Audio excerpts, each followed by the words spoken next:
Ukrainian forces recaptured more territory than they lost. ከወር በፊት የነበረው ዜና እንዲህ አልነበረም። ዩክሬን ወደ አሜሪካ ድሮን ልትልክ ነው ይል ነበር የሮይተርስ ዘገባ።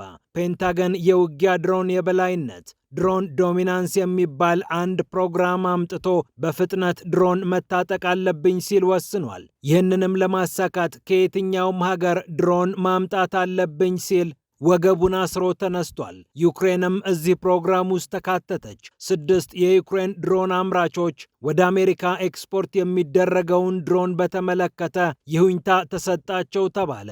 የዜሌንስኪ መንግስትም በ10 ቢሊዮን ዶላሮች ለማፈስ ቋመጠ። በሐምሌ የተሰማው ዜና ግን በነሐሴ ድንገት ተገልብጦ ተገኘ። የአሜሪካው ፕሬዝዳንት ዶናልድ ትራምፕ ወደ ሀገራቸው በሚገቡ ድሮኖች ላይ የቀረጥ ማዕት ጣሉ። ፕሬዝዳንቱ ይፋ እንዳደረጉት ከ25 ኪሎ ግራም ክብደት በላይ ያላቸው ድሮኖች ላይ መጠነ ሰፊ ቀረጥ ተጥሏል። በተለይ ደግሞ ሙቀትን ተከትለው ምስል መፍጠር የሚችሉ ካሜራዎችን ያነገቡ ድሮኖች በልዩ ሁኔታ ቀረጥ እንደሚጣልባቸው ተነገረ። ድሮኖቹ ብቻ አይደሉም፣ ድሮኖቹን ለመስራት የሚያገለግሉ ግብዓቶችም ተጨማሪ ቀረጥ ተጥሎባቸዋል። እነዚህ ከ25 ኪሎ ግራም በላይ የሆኑ ልዩ ካሜራ የተገጠመላቸው ድሮኖች 100 በመቶ ቀረጥ ይጨመርባቸዋል ተብሏል። አነስተኛዎቹ ድሮኖችም 25 በመቶ ቀረጥ እንደሚነካቸው ታውቋል። አንደኛው አስገራሚ ነገር ታዲያ እዚህ ጋር ይመጣል። አሜሪካ የተወሰኑ ወዳጆቿን መርጣ ቀረጡን ዝቅ አድርጋባቸዋለች። ለምሳሌ ለአውሮፓ ህብረት 15 በመቶ ቀረጥ ተጥሎበታል። ጃፓን፣ ደቡብ ኮሪያ፣ ስዊዘርላንድ፣ ታይዋን እና ብሪታንያም እስከ 10 በመቶ የሚደርስ ቀረጥ ነው የተጣለባቸው። ዩክሬን እዚህ ዝርዝር ውስጥ አልተካተተችም። ከ21 ቀናት በኋላ ሙሉ ለሙሉ ስራ ላይ ይውላል ተብሎ የሚጠበቀው አዲሱ የድሮን ቀረጥ ዩክሬንን ይጎዳታል ተብሎ እየተጠበቀ ይገኛል። ትራምፕ ለዚህ ቀረጥ ምክንያት አድርገው ያስቀመጡት የሀገራቸው የንግድ መስሪያ ቤት የደረሰበት ድምዳሜ ነው። በንግድ ግብይታችን ከውጭ የሚመጡ ግብዓቶችና ድሮኖች ይበልጥ ትኩረት እያገኙ ይገኛሉ። የሀገር ቤት ምርት እየተበረታታ አይደለም። ስለዚህ ቀረጥ መጨመር አለበት የሚል ምክረ ሐሳብ መስሪያ ቤቱ አቀረበላቸው። ቀረጥ መጣል የሚያፈቅሩት ፕሬዝዳንት ትራምፕም ድሮን ላኪ ሀገራቱን ቀረጥ በቀረጥ አንበሸበሿቸው። እያደገ የመጣው የዩክሬን ድሮን ኢንዱስትሪ ከ10 እስከ 30 ቢሊዮን ዶላር በሚያወጣ ልዩ የድሮን ሽያጭ ስምምነት ልቡ ተሰልቦ ነበር። ፔንታገን ባወጣው የድሮን ግዢ ጥያቄ ላይ ዩክሬን ገብታ ሀገሪቱ በቢሊዮን የሚቆጠር ዶላሮችን ስታገኝ የዜሌንስኪ መንግስት ትልቅ ምስል ስሎ ነበር። ይሁንና አሁን ይህ ፈተና ገጥሞታል።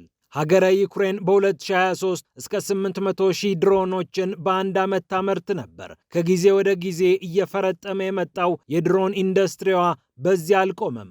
2025 ላይ 4 ሚሊዮን የሚሆኑ ድሮኖችን አመረተች። 2026 ላይ ደግሞ ከ6 እስከ 7 ሚሊዮን የሚሆኑ ድሮኖችን ታመርታለች የሚል ግምት አለ። አንዳንዶች ቁጥሩን 10 ሚሊዮን ደርሷል እያሉ ይገኛሉ።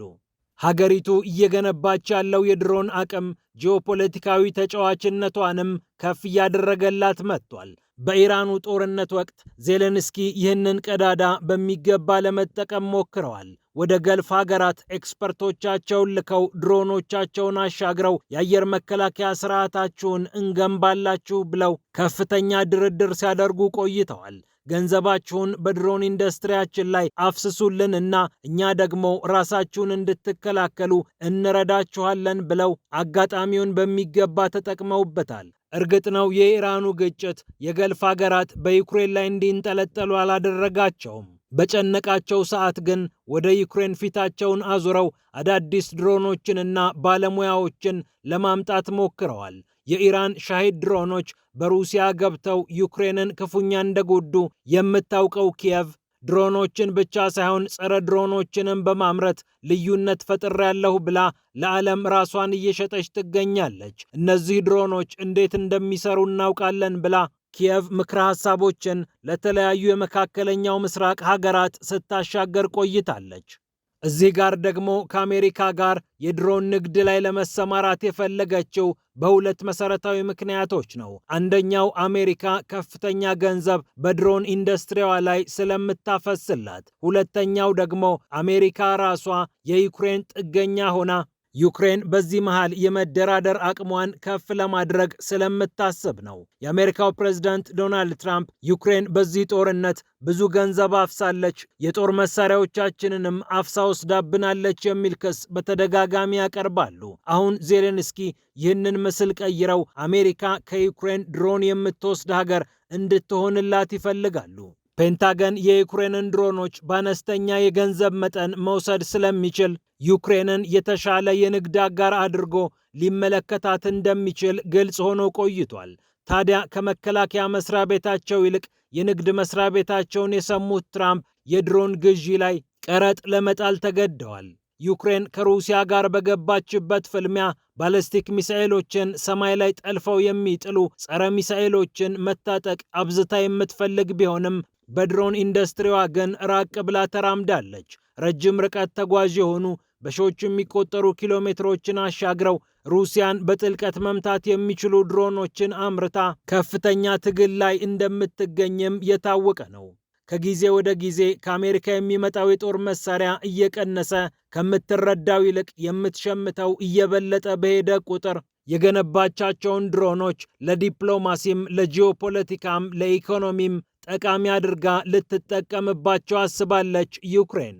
በቀድሞ የአሜሪካ ፕሬዝዳንት ጆርጅ ደብሊው ቡሽ ዘመን በዲፕሎማትነት ያገለገሉት ቶማስ ግራሃም ከሪያ ኖቮስቲ ጋር በነበራቸው ቆይታ አሁን አሜሪካ ለዩክሬን የምትሰጣት የጦር መሳሪያ እጅግ አንሷል፣ ወደ አውሮፓ ፊቷን አዙራለች፣ አውሮፓ ዋናው የጦር መሳሪያ መጋቢ ነው ማለታቸውም ከሰሞኑ መነጋገሪያ መሆኑ ይታወቃል። እናም ዩክሬን የአሜሪካን ትኩረት ለማግኘት የድሮን ሽያጩን በጉጉት ትጠብቀው ነበር። ምናልባት አሁን ፔንታገን ገፋፍቶ የዩክሬን ድሮኖችን በየትኛውም መንገድ መታጠቅ አለብኝ ብሎ በኢራኑ ጦርነት ወቅት የተሟጠጠበትን የአየር መከላከያ ስርዓት ተተኳሽ ሰበብ አድርጎ ትራምፕን ገፍቶ የቀረጡን ነገር ካላስተካከለው በስተቀር ዩክሬን የአዲሱ ቀረጥ ሰለባ መሆኑ አይቀርም።